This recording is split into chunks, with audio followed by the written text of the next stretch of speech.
আমি একটি ঐতিহ্যবাহী রাজনৈতিক ধর্মীয় রাজনৈতিক পরিবারের সন্তান।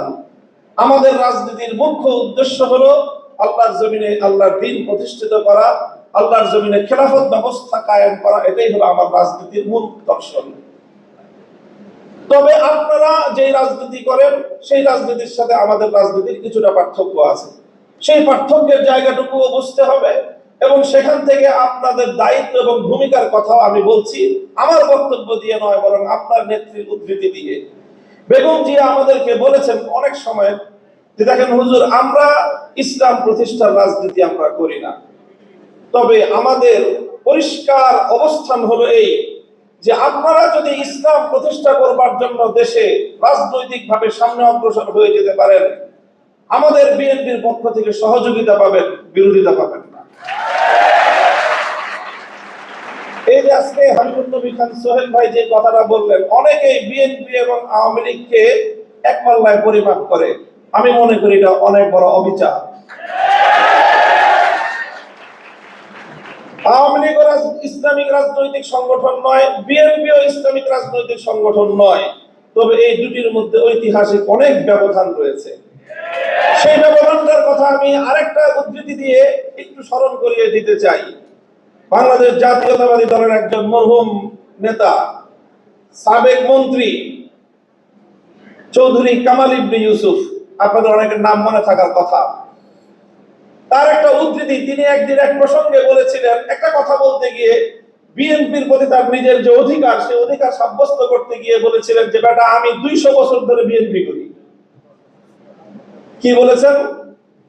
200 বছর ধরে আমরা বিএনপি করি। আপনাদের অনেকের মনে প্রশ্ন জাগতে পারে, বিএনপি তো প্রতিষ্ঠিতই হলো স্বাধীনতার বেশ পরে, শহীদ জিয়াউর রহমানের হাত ধরে। আর চৌধুরী কামাল ইবনে ইউসুফের বয়স কত? 60-70 বছর। তো বিএনপিও তো 50 বছর আগে জন্ম নেয় নাই। চৌধুরী কামাল ইবনে ইউসুফের বয়সও 50 বছর নয়। তো ওই বেটা কিভাবে 200 বছর ধরে বিএনপি করে? আপনাকে বিএনপির ঐতিহাসিক রাজনৈতিক ধারাটাকে আপনাদের অবশ্যই ধারণ করতে হবে। চৌধুরী কামাল ইবনে ইউসুফের বক্তব্যের মূল কথা ছিল এই, যদি আমরা আমাদের এই জনপদের অতীত রাজনীতির ইতিহাস পর্যালোচনা করি, তাহলে সবসময় আমরা এদেশে দুটি ধারা লক্ষ্য করতে পাই।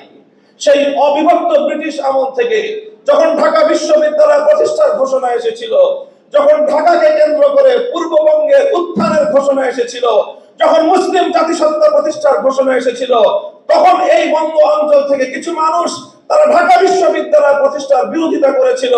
তারা ঢাকাকে কেন্দ্র করে পূর্ববঙ্গের উত্থানকে ঠেকিয়ে দিতে চেয়েছিল, যারা মুসলিম জাতিসত্তার বিরোধী ছিল। এই ঐতিহাসিক ধারা সেই ব্রিটিশ আমল থেকে চলে এসেছে। আর এই ধারায় এইভাবে দুটি ধারা প্রতিষ্ঠিত হয়েছে, সংঘাত চলেছে, লড়াই চলেছে। একটি ধারা ছিল পূর্ববঙ্গ কেন্দ্রিক এই বাংলাদেশী জাতীয়তাবাদ তথা মুসলিম জাতীয়তাবাদের, মুসলিম জাতিসত্তা গঠনের যে ঐতিহাসিক ধারা, এই ধারার যারা রাজনীতি করে, জাতীয়তাবাদী দল বিএনপি সেই ধারারই প্রতিনিধিত্ব করে। কাজে বিএনপি কে যেমন এই কথাটা মনে রাখতে হবে, যারা বিএনপির সমালোচনা করে তাদেরকে ওই কথাটা মনে রাখতে হবে। বিএনপি এবং আওয়ামী লীগ কেউই ইসলামী রাজনীতি করে না, বরং তাদের রাজনৈতিক ভিন্ন দর্শন রয়েছে। ঠিক যেমনি ভাবে আবু জাহাল আর আবু তালেব কেউই কিন্তু ইসলামের পথের অনুসারী ছিলেন না, কিন্তু কেউ যদি আবু তালেব আর আবু জাহালকে এক পাল্লায় মাপে, তার চেয়ে বড় জালিম আর কেউ হতে পারে না। আমি মনে করি ইসলামী রাজনীতির দৃষ্টিকোণ থেকে বিএনপি আবু তালেবের ভূমিকায়, আর আওয়ামী লীগের আগাগোড়ায় ভূমিকা হলো আবু জাহালের ভূমিকা। কাজে এই জন্য বিএনপিকে কথা মনে রাখতে হবে, বিএনপির আগামী নেতৃত্বকে কথা মনে রাখতে হবে।